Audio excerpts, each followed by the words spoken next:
বলেন মালি ওয়ালি দুনিয়া, আমি দুনিয়া ভোগ করতে আসিনি, আমি দুনিয়াতে বিলাসিতা আরাম আয়েশ করতে আসিনি, আমি মাত্র কয়েকটা দিন থাকতে এসেছি। আও রাহা আও তারাফা, কয়েকটা দিন থাকবো চলে যাব। যে রাসূল সাল্লাল্লাহু আলাইহি ওয়াসাল্লাম উম্মাহকে জীবন যাপন সম্পর্কে স্পষ্ট করে দিয়েছেন এবং বদয়াও দিয়ে গেছেন।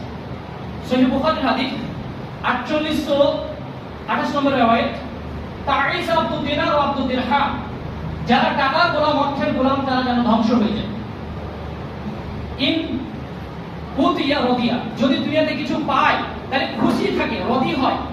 ওয়াইল্লাম ইউতা সাখিতা, যদি না পায় তাহলে বেরাগী হয়ে যায়, মানে অপছন্দ করে, আল্লাহর উপরে অমনোযোগী থাকে, আল্লাহ রাব্বুল আলামিনকে বলতেও থাকে যে আমি অনেক কিছু পেলাম না, কি অপরাধ করেছি। নবীজি সাল্লাল্লাহু আলাইহি ওয়াসাল্লাম বলছেন এটা স্থানটা, যদি তাদের পায়ে সুখ, যদি টাকা ঢুকে যায়